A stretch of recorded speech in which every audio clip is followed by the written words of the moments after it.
Bonjour peuple de Dieu, bienvenue dans le Seigneur. Nous vous saluons dans le nom de Jésus-Christ de Nazareth. Aujourd'hui, nous allons commencer notre culte de notre ministère Burning Bush Mission, Buisson Ardent Mission.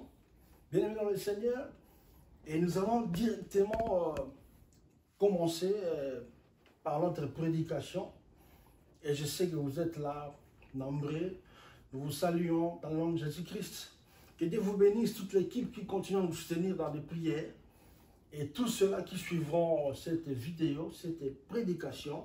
Que mon Dieu vous bénisse abondamment.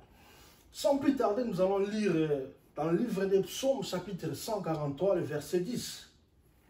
La Bible me dit, « Enseigne-moi à faire ta volonté, car tu es mon Dieu.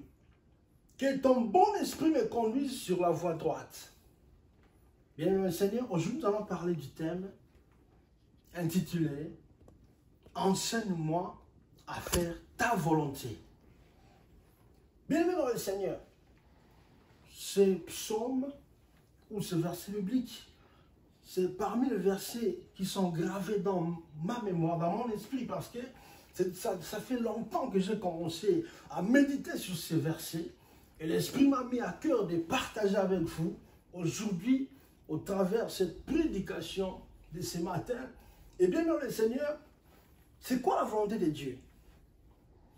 Nous allons essayer un peu d'ajouter un passage biblique. Et c'est par là que nous allons continuer notre prédication. Et je sais que vous êtes là dans la joie, et par la grâce de Dieu, vous allez rester connectés pour suivre la continuité de notre enseignement. Nous sommes dans Romains chapitre 1, le verset 12, verset 1 à 2. Et bien nous dit, « Je vous exhorte donc, frères, par les compassions de Dieu, à offrir vos corps comme un sacrifice vivant, saint, agréable à Dieu, ce qui sera de votre part un culte raisonnable. » Le verset 2. « Ne vous conformez pas au siècle présent, mais soyez transformés par le renouvellement de l'intelligence, afin que vous discerniez quelle est la volonté de Dieu, ce qui est bon, agréable et parfait. » Vous avez compris? La volonté de Dieu, par simple définition, c'est ce qui est bon, c'est ce qui est agréable, c'est ce qui est parfait. C'est-à-dire, pour que nous puissions comprendre la volonté de Dieu, il faut que nous soyons renouvelés, comme Paul l'a dit, par le renouvellement de l'intelligence. Et ce n'est que le Saint-Esprit qui nous aide à comprendre la volonté de Dieu. C'est la raison pour laquelle David a dit que ton bon esprit me conduise sur la voie droite. Bien, mais c'est quoi la volonté de Dieu? La volonté de Dieu, nous pouvons la définir comme étant un concept, c'est-à-dire par rapport à nos recherches. La première cause, c'est-à-dire tout ce qui existe, c'est par la volonté de Dieu que nous sommes créés comme créatures, que tout ce que vous voyez là, c'est Dieu qui a voulu que ça existe. Mais la volonté de Dieu peut aussi se définir comme son dessein. Il nous dit dans le livre de Proverbes chapitre 19, verset 21, là, il y a dans le cœur de l'homme beaucoup de projets, mais c'est le dessein de l'Éternel qui s'accomplit, c'est-à-dire le dessein dont Dieu a son idée, il a ses idéologies, qu'il veut que ça puisse s'exécuter. C'est ça la volonté de Dieu. Même si vous pouvez procéder et faire quelque chose, mais si Dieu ne veut pas que ça réalise, c'est selon son dessein, c'est selon son plan, c'est ça sa volonté. Il est écrit dans le livre de Jérémie, chapitre 29, verset 11, Dieu a dit que je sais les projets que j'ai formés pour vous, c'est les projets de bonheur et de paix, pour que vous ayez un avenir plein d'espérance. La volonté de Dieu, c'est les projets que nous vivions en paix, pour que notre avenir soit meilleur, pour que nous vivions le bonheur. C'est ça la volonté de Dieu. Bien, mais la volonté de Dieu, Dieu veut que tout le monde, c'est-à-dire ses créatures, parce que nous sommes créés à l'image de Dieu. Si quelqu'un, il consent, c'est-à-dire il accepte d'être avec Dieu, de marcher avec Dieu, il sera sauvé. C'est vraiment parmi les volontés de Dieu, c'est-à-dire la volonté que Dieu veut que tous nous soyons sauvés. Bien, le Seigneur, nous voulons maintenant essayer un peu d'avancer par la grâce de Dieu. Est-ce que vous êtes là? Amen. Est-ce que vous êtes là? Amen. Nous bénissons le Seigneur, bien-aimé, pour votre présence d'aujourd'hui par rapport à notre premier culte. Nous allons citer un exemple dans la Bible. Prenons l'exemple de Job. Bien-aimé dans le Seigneur, nous allons lire juste un verset et puis nous allons essayer un peu de parler, c'est-à-dire nous allons vraiment essayer un peu d'expliquer cela et je sais que vous serez vraiment édifiés et bénis. Nous sommes dans Job chapitre 1, nous allons prendre Job 1 et 2, mais je prends le chapitre 1, le verset 1. Il y avait le cas que Job était intègre et droit, il craignait Dieu et se détournait du mal. Le verset 7. L'Éternel dit à Satan, d'où viens-tu? Et Satan répondit à l'Éternel, de parcourir la terre et de m'y promener. Or, l'Éternel est en train maintenant, c'était la conversation entre Dieu et Satan. Pendant que Satan était en train de se promener, Dieu lui a posé cette question. Il a commencé à vanter son serviteur Job. Nous sommes dans le verset 8. L'Éternel dit à Satan, as-tu remarqué mon serviteur Job? Il n'y a personne comme lui sur la terre. C'est un homme intègre et droit, craignant Dieu et se détournant du mal. Oh, ok, Satan, maintenant, j'aime le verset 10. Satan commence à répondre à Dieu. C'est parce que tu l'as béni. Je vais lire ma version, la version Seigneur. J'aime cette version, le verset 10. N'as-tu pas élevé comme un rempart de protection autour de lui, autour de sa maison et autour de ses biens? Tu as fait réussir ses entreprises, ses troupeaux se sont multipliés dans le pays. Ça dit, Satan est en train de dire à Dieu, si Job continue à te craindre, c'est parce que tu l'as béni, c'est parce que tu continues à les protéger. Et qu'est-ce que Dieu a fait? Dieu maintenant a dit à Satan, dans le verset 12, que je te donne tout. Ça dit, tout est en mon pouvoir, c'est bien. Tu peux toucher à ces biens. Mais sauf que tu ne peux pas porter ta main sur lui. Ça dit, Dieu, c'est lui qui nous protège. C'est lui qui a le dernier mot dans nos vies. Selon sa volonté. Satan n'a pas le pouvoir de nous détruire. Ça dit, je parle aux bien-aimés. Ça dit, je parle aux rachetés. Je parle à ceux-là qui continuent à craindre Dieu. Si tu marches avec Dieu, même si Satan vient dans ta vie pour chercher quelque chose de mauvais, mais sache-le qu'il n'y aura pas le pouvoir de toucher à ton âme. C'est-à-dire, il n'a pas le pouvoir de te faire mourir. Cela est réservé à Dieu. Dites Amen, bien-aimé dans le Seigneur. Amen. Bien-aimé le Seigneur. La Bible dit, après cela, Job a commencé à souffrir. Le Seigneur a donné le pouvoir au diable de toucher au bien des gens. Job a perdu ses biens. Il a commencé à perdre ce bœuf, les ânesses. Il y a beaucoup, les serviteurs, les brebis, les chameaux et ses enfants. Malgré tout cela, il y a que Job a continué à craindre Dieu. Il a continué. Il y a que Job ne commet pas de péché et n'attribue rien d'inconvénient à Dieu. Job, malgré qu'il a tout perdu, mais il a continué à marcher avec Dieu. Dans le chapitre 2, Dieu a continué, c'est-à-dire il y avait encore une conversation entre le diable et Dieu. Il a répété les mêmes choses. Il a dit au diable, est-ce que tu as vu mon serviteur Job? Et Satan a dit, ok. Maintenant, dans le verset 5, qu'est-ce qu'il a dit? Il a dit, si tu permets, étends ta main, prends sur peau. C'est-à-dire, touche à sa peau, et tu vas voir qu'il va te maudire à l'instant même. Il va te maudire. Dans le verset 5. Mais étends ta main, touche à ses os et à sa chair. Et je suis sûr qu'il te maudit en face. Bien aimé, Satan avait déclaré dans le livre de Job chapitre 2, je suis dans le verset 7. Il avait déclaré que Satan frappa Job d'un ulcère, mais malin, depuis la plante du pied jusqu'au sommet de la tête. Bien aimé, ça dit, Job avait des plaies partout. C'est comme la lèpre. Hein. Job a souffert, bien aimé. Il avait des plaies, ça dit, sa peau là, comme un lépreux. Il avait des plaies partout. Il commençait à se gratter. Malgré cela, il avait déclaré que Job est resté intègre. Oh, bien aimé, quelle joie de servir l'Éternel si vraiment tu comprends la volonté de Dieu dans ta vie. Et nous allons voir, le diable a utilisé quoi? Il a utilisé sa femme. Nous sommes dans le verset 9. Sa femme lui dit, tu demeures ferme dans ton intégrité, maudit Dieu et mère. Ce sont les paroles que Satan a utilisées devant Dieu. Et ces paroles-là, c'est sa femme qui aurait répété les mêmes paroles. Job a dit, il a répondu, tu parles comme une femme insensée. Quoi, nous recevons de Dieu les biens et nous ne recevons pas aussi les mal. En tout cela, Job ne pécha point par ses lèvres. Malgré que sa femme l'a poussé à maudire Dieu comme Satan le souhaitait, mais Job est resté intègre. Bien aimé dans le Seigneur, allez-y comprendre.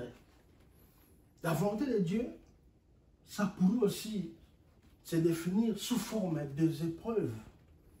C'est-à-dire, certaines circonstances peuvent paraître bonnes ou mauvaises dans ta vie, selon la volonté de Dieu.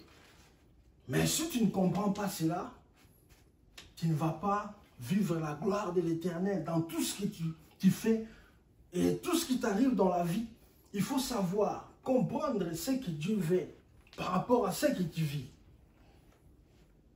Et nous allons voir dans le livre de Luc, chapitre 3, verset 16. Qu'est-ce que Jean-Baptiste a dit? Il a dit, Jésus-Christ, lui, il vous baptisera du Saint-Esprit et de feu. Ça dit que si vous recevez le Saint-Esprit, vous recevez Jésus-Christ dans ta vie, tu le reçois comme sauveur, Seigneur et Sauveur, tu as le Saint-Esprit, il y aura le feu. Le feu, c'est quoi? C'est les épreuves. C'est-à-dire, Dieu pourrait permettre certaines circonstances dans ta vie, sous forme d'épreuves, pour que tu puisses continuer à le servir, et Dieu va vraiment te mesurer par rapport à ces épreuves, et les épreuves que Dieu permette à ce que nous puissions vivre, c'est aussi sa volonté. Bien aimé, il y a certaines personnes, ils se sont mariés il y a plusieurs années. Jusque-là, ils continuent à chercher des enfants. Il y a des cas de stérilité. Bien aimé, les épreuves peuvent aussi se définir comme les célibats prolongés, comme des maladies incurables, comme des souffrances extrêmes. Nous avons des échecs répétitifs. Nous avons des maladies héréditaires, des limitations. Nous avons les rejets. Certaines portes peuvent être fermées devant toi.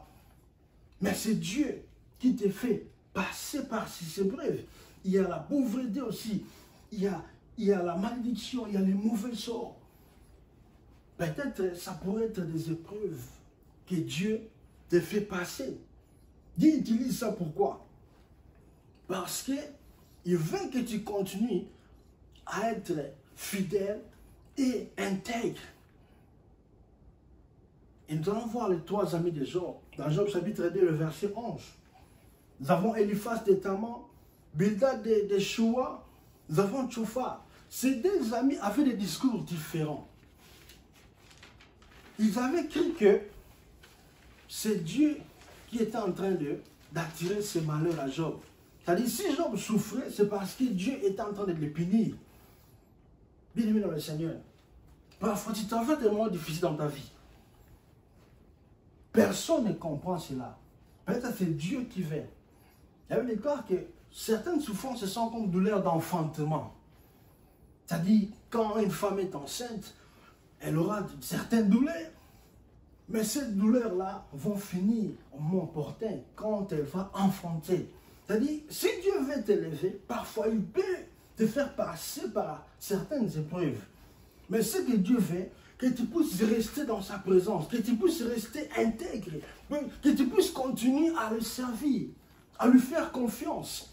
La raison pour laquelle David a dit, enseigne-moi à faire ta volonté, car tu es mon Dieu, que ton bon esprit me conduit sur la voie droite. Dieu veut que tu puisses rester sur sa voie.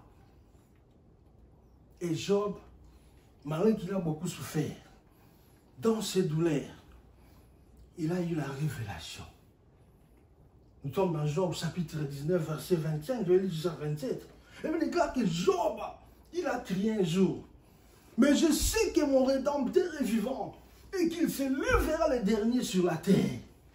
Bien-aimé dans le Seigneur, malgré que tu souffres, malgré que tu passes par des épreuves, mais sache-le que si tu continues à marcher avec Dieu, il est le Rédempteur, il va se lever le dernier pour mettre fin à tes épreuves. Je parle à quelqu'un, bien-aimé, même si tu traverses des moments difficiles, des moments de stérilité dans ta vie, tu cherches à concevoir, mais sache que Dieu, que tu continues à faire confiance, va te donner des enfants. Bien-aimé dans le Seigneur, je parle à quelqu'un qui passe par les feux, il passe par des épreuves, des portes sont fermées devant toi, et tu ne vois rien dans ta vie, il y a des échecs répétitifs, il y a des maladies, il y a la mort qui commence à ravaler ta famille. Moi, j'apporte la bonne nouvelle, que le Rédempteur se lèvera le dernier, et il va mettre fin à cela dans le nom puissant de Jésus-Christ. Au nom de Jésus-Christ. Job a continué. Dans le verset 26. Quand ma peau sera détruite, il se lèvera. Quand je n'aurai plus de chair, je verrai Dieu. Oh bien-aimé dans le Seigneur. Même si tu traverses des moments difficiles, même si cette souffrance continue à s'aggraver, comme Shadrach, Meshach, Abednego, dans la fournaise ardente, la Bible déclare qu'ils ont réglé le feu 7 fois plus qu'avant. Mais les souffrances peuvent se répéter. Les difficultés peuvent se répéter. Mais c'est parmi les épreuves que Dieu utilise. Parce que Job a dit, je verrai Dieu même dans ma souffrance. Bien aimé, je déclare à quelqu'un que tu verras Dieu même dans le temps, les moments de stérilité. Tu verras Dieu même si tu traverses des moments difficiles. Même ta maladie. Même si tu as perdu l'emploi. Même si tu continues à chercher partout, tu ne vois rien. Mais tu verras Dieu. Dieu se fera voir parce qu'il faut que tu marches dans sa volonté. Bien aimé Seigneur. Job, il a continué. Je le verrai et il me sera favorable. Mes yeux le verront et non ceux d'un autre. Bien aimé, Job a dit, Dieu se fera voir, il me sera favorable. J'annonce à quelqu'un ce matin, que la faveur de Dieu te soit accordée. Mon Dieu te sera favorable. Mon Dieu te sera favorable. Bien aimé, continue à marcher avec Dieu. Tu verras Dieu. Dieu te fera du bien. Que mon Dieu, que le regard de Dieu se tourne vers toi dans le nom puissant de Jésus-Christ. Bien aimé, le Rédempteur, c'est quoi? Dans l'ancienne alliance, le Rédempteur, c'est celui qui a le pouvoir de rachat. Je vais le rendre simple. Vous connaissez l'histoire de Boaz et de Ruth. Ruth était la belle-fille de Naomi. Donc, ça dit les proches parents. Nous sommes dans Ruth chapitre 4, verset 10. Donc, c'est lui qui avait les droits du rachat. Oh, c'est Jésus-Christ, le Rédempteur, qui a le droit du rachat.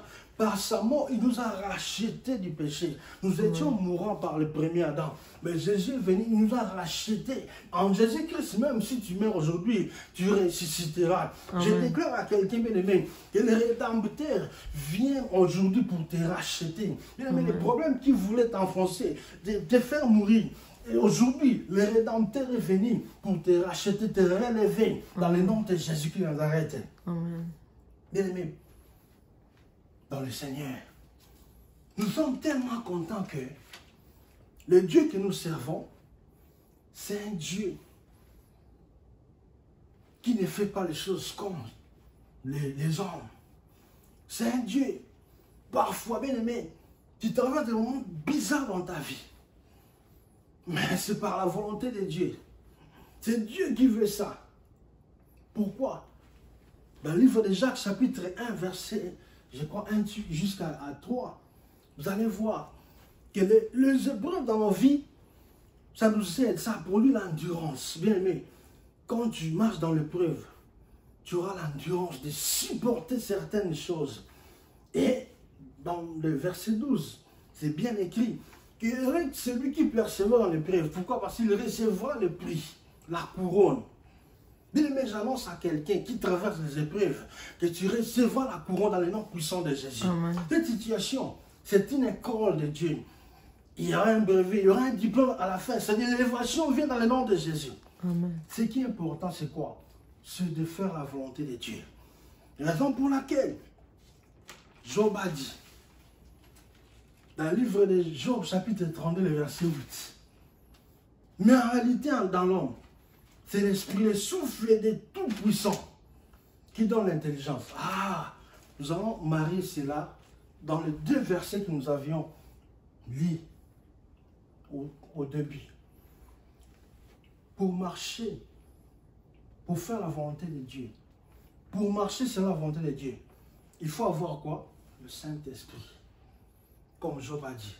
Donc si tu as le Saint-Esprit, l'Esprit de Christ, comme il est écrit dans le livre de Romains, chapitre 8, le verset 9, que celui qui n'a pas l'Esprit de Christ ne lui appartient pas. Donc si tu as l'Esprit de Christ, ça t'aidera à marcher selon la volonté de Dieu. Amen. Ça t'aidera à renouveler ton intelligence. C'est l'Esprit de Dieu qui renouvelle notre intelligence. La façon de voir, que je comprends que ceci, c'est Dieu qui a permis pour que je puisse avoir la forme selon. C'est-à-dire, il est comme le potier. Il veut que tu marches selon lui. Il y a raison pour laquelle je parle avec quelqu'un. On a compris. Et la vie de tout homme, c'est l'Égypte, le désert et puis les Canaan. C'est-à-dire, nous étions des pécheurs. Dieu nous a libérés du péché. Nous marchons maintenant dans le désert. C'est les épreuves. Pourquoi? Parce que Dieu veut enlever tout ce que nous avions eu en Égypte. Raison pour laquelle l'apôtre Paul dit, ne vous conformez pas au siècle présent. On doit se conformer par rapport à l'Esprit de Dieu.